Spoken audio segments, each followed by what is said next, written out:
Hello and welcome to Fleeting Sands. If you're new here, my name is David and this is a channel dedicated to watch news and reviews. Today I'll be taking a look at this, the second incarnation of the Medo OceanStar Decompression Timer 1961, which I've been wearing pretty well exclusively now for the past couple of weeks.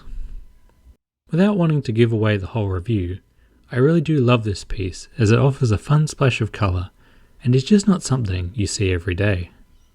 If you're not familiar with Medo, it is a Swiss brand that's been around for more than 100 years, having been founded by Georges Charron back in 1918.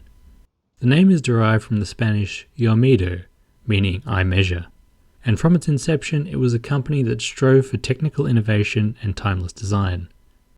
Nowadays it is perhaps one of the least heralded in the Swatch Group stable, having been acquired in the mid-1980s.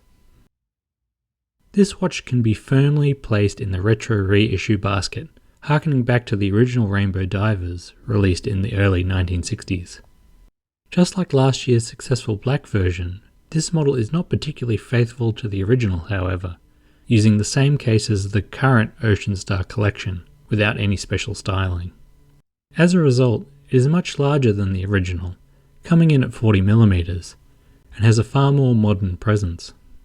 While larger though, the compact lug-to-lug measurement of 46mm means it still wears comfortably on my 6.5-inch wrist. This watch is powered by a tweaked version of the ETA C07-621 movement, dubbed the Medo Caliber 80 here. This is a pretty solid 25-joule automatic hacking and hand-winding Swiss-made movement with an 80-hour power reserve. On my unit it's been running well at around plus 3 seconds per day. With the specs out of the way, we can focus on the design, and it really is a pretty stunning piece in person. The dial is base silver, not white as it may appear in some imagery, which really makes it pop, especially in sunlight. This paired with the all-polished case and aluminium turquoise bezel make for an eye-catching combination. The colourful discs on the dial do have a purpose. Well, they certainly did on the original 60s model. These days, the decompression timing chart here is far more decorative than functional.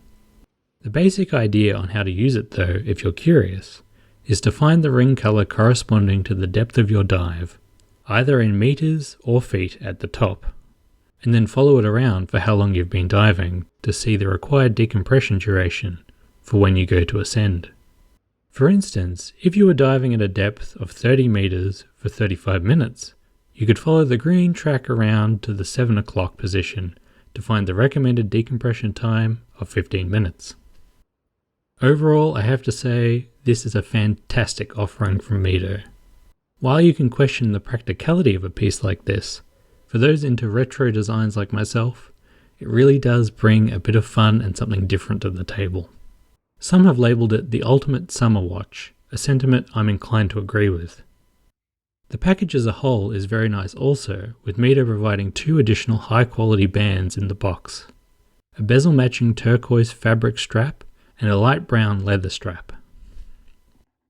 While I obviously love this watch, nothing is so perfect it can't be complained about. So what do I have to grumble about today? Well, first of all, I like the look of the mesh strap, but unfortunately it's a little bit of a hair nipper.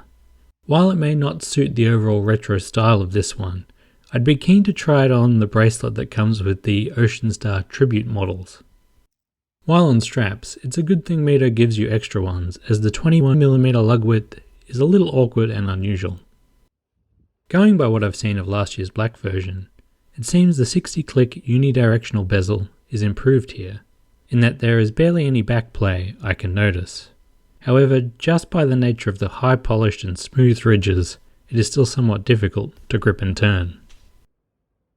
As you might expect from a dial as busy as this one, but not necessarily a dive watch, the lume here is pretty underwhelming.